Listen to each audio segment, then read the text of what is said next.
Over 50 years, Don Rickles has earned a reputation as one of our top funnymen. He'll be appearing at the Trump Taj Mahal City at the end of May, and he's on the boards at Carnegie Hall in New York on the 12th of June, which I know is going to be a big night. Congratulations, Don, and happy 70th birthday, and thanks for joining us tonight. Thank you. Well, that's about it. No, that's not about it. And it's not 50 years. Give me a break. It's 40. I'm not in the business 50 years. Listen, kids. Jolson was in the business 50 years, and he's not around. 70 years old. That's a milestone, huh? Congratulations on that. We're going to have services? No, we're not going to have services, but you know I like you a great deal, and I know you had a wonderful party, and all your friends were there, and I think it's terrific. Yeah, well, you were on the list, but it was touch and go. No, it wasn't. Your name came up, and I went, forget it. We don't need it. You doesn't pick it up any. Anyway, it's great to be 70. Hey, it's how you feel. Exactly. You know what I mean? And I feel damn old, I swear to God. No, you don't. I get up in the morning and say, the leg's not moving. But I feel great. I feel great. You know what's interesting? I turned 60 the weekend that you turned 70.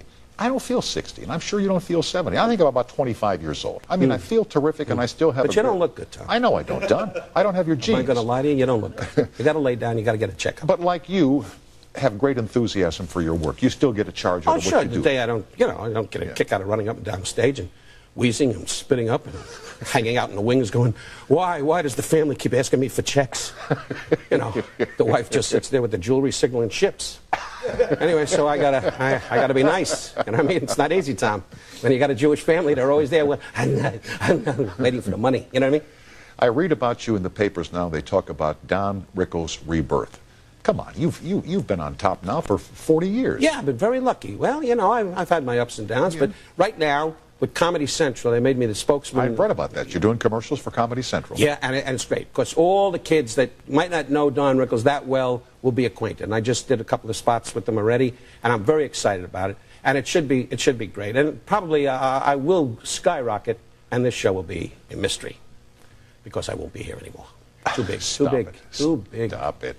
Comedy Central. A lot of young comedians have places to work because of Comedy Central. When you were coming up, where could you go to work? There was no Comedy Store, Comedy Central, MTV, none of that stuff. No, I used to work in, places like the Melody Club, when the girl came out with the little pasties and did Night Train, ba-boom, ba-boom, and the soup used to dance.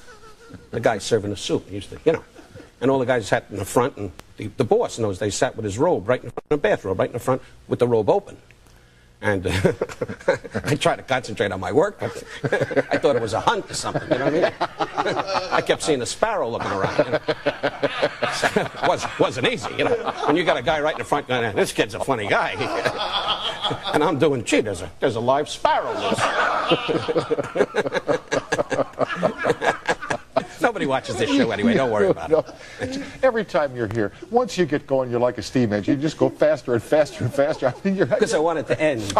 Well, it will. Oh, well, I know you'd say that. And you told me the last time in school, you were a shy guy. You were not an extroverted kid. No, I was failing every subject in the world, but I was the class clown, president of the school, and the president of the high school found out I was failing every subject, grabbed his chest, and told me to take a cab. Lucky World War II came, because I'd still be in high school. As soon as they said, would you like to join up? I was overseas already. And I kept saying to the Japanese, I have nothing against you. I do comedy. I do jokes. And the guy keeps saying, keep firing at the guys with the funny teeth. I said, you don't understand. I buy all their toys. What do they want from me? You know what I mean? And they kept coming out of the jungle going, here's the two. Bang! And I kept saying, don't do that. But they didn't listen. Were you funny as a kid in school? Oh, sure, it was a riot. And where did you get your stuff? Like when we were in school, the funny kids would watch Milton Berle the night before, or they'd watch comedy on television, Jackie Gleason, and they would come in and do those routines in lunch hall. Where did you get funny stuff? Well, I think from my folks. My father was a wisecracker, and he was a good guy, and he laughed. My mother didn't have my kind of sense of humor. She was sort of a Jew Patton. She just sat in the kitchen with a helmet going, get in here!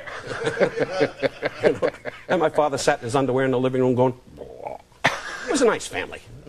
But, no, I'm kidding. My father was a classy guy. But I inherited that.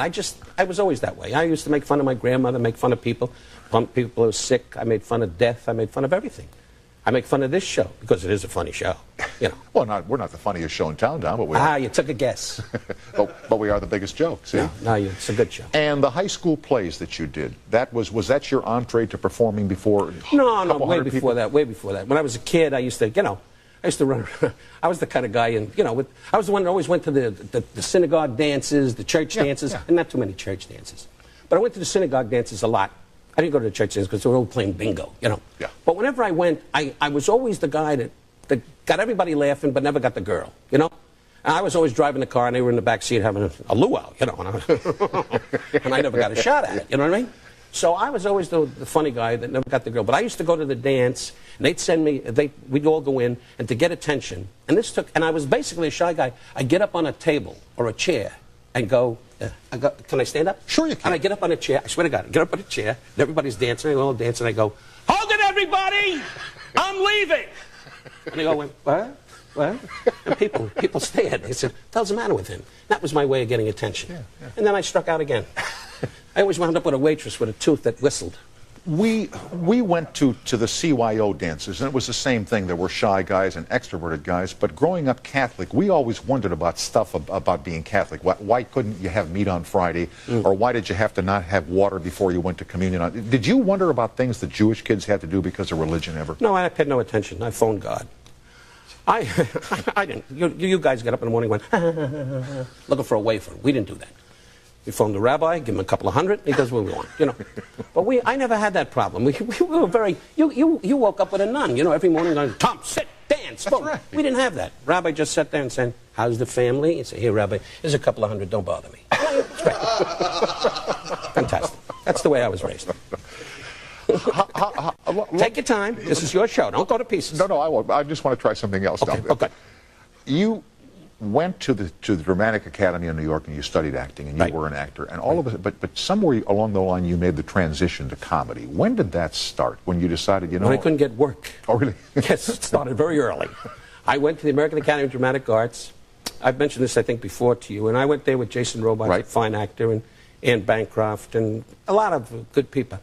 And you were good there, I hear. Yeah, well, hey, I graduated. That's right. They even wrote me a letter because we went through a whole thing that they said they never publicized that I went to the American Academy, you know, because when you come from the nightclub world, it's like, forget about it. You know, they didn't want to talk about it. Right. It's not because they're trying to be indifferent, but it's the saloon to the artsy world, you know. Yeah. So I went to the Academy and I graduated and I walked around Broadway and I read for Stalag 17 and I read for Mr. Roberts and I read for a lot of shows and I never got a job. So I used to go to the Lower East State and sit in the balcony and watch a movie. And my father would say, where were you? Oh, all day long, up and down Broadway. And I was in the back, boom. Then I was an usher in a movie. I did all kinds of odd jobs like a million other guys. And I never could get to Broadway, you know. Yeah. So suddenly I was always kidding around. So I went to a dance. A guy gave me $5, then a guy gave me $10, then $20. And today I'm up to $50. So yeah, right, I'm set. Right. We are with Don Rickles, who later on this month will be appearing at the Trump Taj Mahal in Atlantic City. And then on June 12th, he's on stage at Carnegie Hall in New York, which we'll hear about in just a second. We'll be right back after these messages. Visit.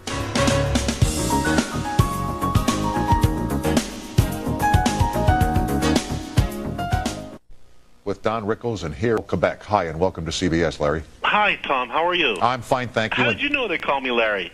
Well, I just guessed. You're keeping tabs on me, aren't you? I'm watching you, Larry. Good. Listen, Tom, first of all, I want to ask you, what the heck is a color teeny? It's a martini that you have when you're watching a color television. It's just a dumb, stupid thing. Okay. Now my question for Don Rickles. Don, first of all, I love you. Thank you very much. I love you, too. Okay, Let's have lunch. I've appreciated your work for many years. Thank you. And I truly do love you. Thank but you. I wanted to ask you, Don, first of all, what is your favorite insult, and how the heck do you manage to keep an audience on your side when you insult them? Favorite insult, and how the heck do you manage to keep an audience on your side when you insult them? Well, the whole idea is you got to let them know it's a joke. That's the first thing. Right. Otherwise, the paramedics are going to give me mouth to mouth. And it's just it's a style and a way of making people enjoy you. And it's not like insult. People say insult. To me, it's a big rib. But I've always been tagged with the word insult, so I go along with it. After 35 years and more, it's done me very well. It put me in good stead. So that's the way it goes. But it's your personality, and they come to see that, and they enjoy it, and I enjoy doing it. I think they appreciate the fact that you have guts, too. Well, I don't know about guts, but I have a lot of Blue Cross. Thanks, Don. I love you. Okay. Good luck. See you in Ottawa. Okay. Good night, right. Lawrence. My favorite place, Ottawa. Go up there for the Mountie Convention. Montreal. He's in Montreal. It's in Montreal. Who cares? What do I care? I live in America. I don't go to Canada. Well, you might have to go there someday. Well, to buy a sled. Yes. There was a Shoot a time hunting dog away. Wow. after you got hot in the clubs and Sinatra saw you and became a fan, and Dean Martin and Sammy Davis. Yet the producers for television said Rickles is too hot for television. And along came an appearance on the Johnny Carson show in the 1960s. He was the man. Johnny Carson did it. He really did. And followed by Dean Martin, rest his soul. And Dean later put me on the variety end, but Johnny was the first guy in New York said, we've got to take a chance with this guy. They said take a chance. He said, no, he's funny. I want him on. But why was there that feeling, do you think, that if they took Rickles, they were taking a chance? What was the risk? Because in those days, it was outrageous. You know, today I could work the Vatican compared to what's going on, you know. Nothing personal. I know how sensitive you are about No, that. I'm not sensitive at all. Forgive me. If you have a ring, I'd kiss it, but, you know. I have something else you could kiss. Yeah. Well, we'll see how this goes. Anyway, it's just great. You and I are laughing, and the people out there in America are going, what the hell are they doing? But I got to tell you, as far as what were we talking about? About the risk that Don Rickles represented on television. Yeah, well, it was outrageous. You know, I made fun of ethnic backgrounds and exaggerated, made fun of people, in front of the blacks, in front of the Jews, in front of the Catholic, whatever, Irish, French. I hate to use the word Catholic, not Catholic, Irish, whatever. And I made fun of people, and that was unheard of in those days. And what I did was, just making fun, which I still do to this day, exaggerate all our insecurities. That's exactly what I'm doing. And it's not that I'm a joke teller. I never was a joke teller. I tell things, you know, like I say, Tom, the suit you have on, I'm a friend. Yeah. You are a verbal caricaturist is what you are. Yeah. I'm sorry. I take it back. Right away, he's got to come out with the college crap.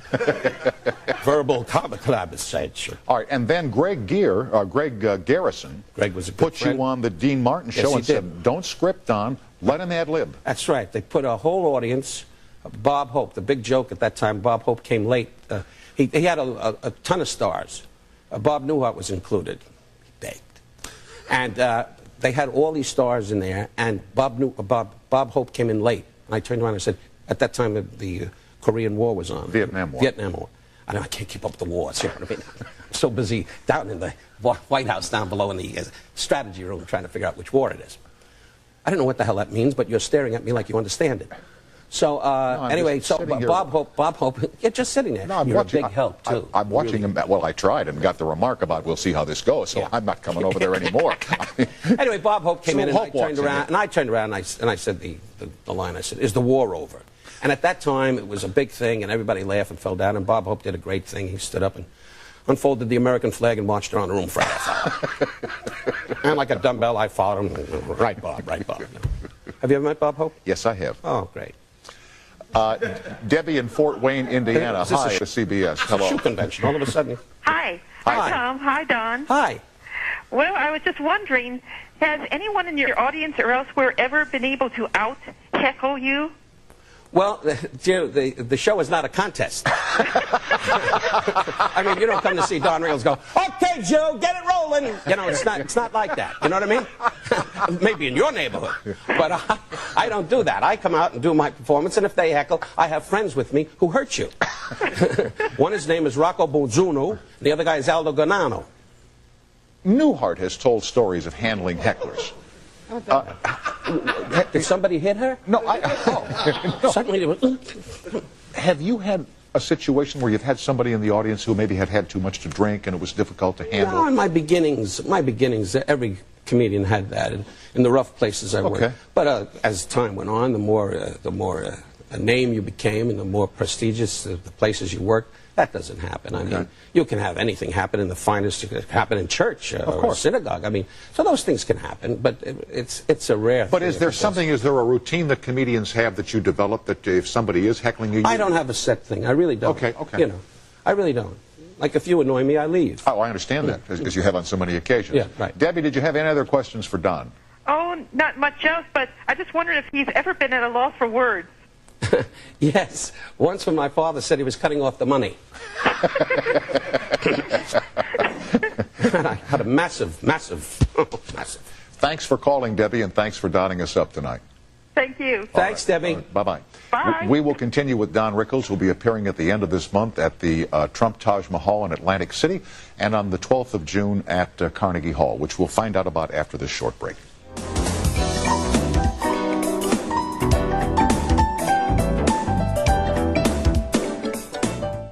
movies have you seen this year, besides the ones that you were in, Toy Story? Well, that's about it. Casino. No, Oh, I haven't seen it, but a lovely girl, Twister. Helen Hunt. I met her and her boyfriend Hank. You know, the kid in Bye Bye Birdie, Birdcage. Birdcage. Yeah, and Hank, and she's a lovely girl, and I'm very happy. That picture's a big picture. But as far as Dead Men Walking was very good. Did you go to Fargo by any chance? Fargo was great. Isn't that a great picture? Yeah, a lot of a lot of I don't like your police work. Yeah, they couldn't solve the case with the yeah. And then, you know who was here one night was Alan Alda, who did this thing, Flirting with Disaster, that was absolutely an hysterical picture. You and Barbara would love that picture. It's very, very Really? funny. Yeah. I have to see it. Yeah. By the way, at Carnegie Hall, you were talking about that. Rita Rudner is going to be on the show with me. Very I'm good. delighted. She's a wonderful. Oh, no, talented she's a lady. pal of mine. Oh, is she? Yeah, she used to date a guy that bought my house back east when I left there. Really? Yeah, and she told me stories about eating Tom Snyder's cornflakes and drinking Tom Snyder's milk and sleeping in Tom Snyder's bed. And That's exciting. Yeah, well, it was then for me. Yeah, it's great. Chris, you're not a very generous guy, Don. Christina in Norfolk, Virginia. Hello. Hi, Tom. Good evening, Hi, Don. Christina. Hi, Virginia. Christina, Norfolk. Christina. Why, she's going to make a stink? She's on the phone. I wanted to ask, Try to stay with this. Let the Don. woman talk, Don, man. Don, we're not going that fast, honey. Just try to stay with it. Gee now. whiz, give her a break. I know. I was in Norfolk in the Navy. A lot of luck. Okay, yeah. Hi, I wanted to ask you, in this age of political correctness, do you feel any pressure to tone down your racial humor? No, I do what I do, and it's, as I said, if you last 35 years and more as I have, I got to be doing it right, otherwise I wouldn't be on Tom Snyder's show. I'd be dickering with somebody big. But, you know, in the meantime, I'm on this. So, no, it's done well for me, and I don't even think about politically incorrect or correct or what have you. I just do my thing, and hopefully people like yourself will continue to laugh. Well, I love you. I think you're great. I love you too, dear, and I'll give you a call. Okay, thanks. Bye. Good night, Bye-bye. Christina. Good night, Christina. I asked you in the break Sleep well. about Carnegie Hall. Yeah. And you said to me, well, tell the places you've played. You've played some great venues, Radio City Music Hall. Radio City Music. Well, Carnegie Hall, I'm amazed that I'm there because I don't even play the violin. And I got to tell you, that should be very exciting. Alan King is going to host it, and I thought I'd bring up. He was in Casino with me, and he keeps saying, mention me. And so he's going to host the thing, and Toyota is sponsoring it, along with Comedy Central. So it should be a heck of a night. And I'm very. Radio City was great. It was with Frank Sinatra, although Frank was on too long. I told him that, and now I got an aunt in the Bronx that I can't find. So.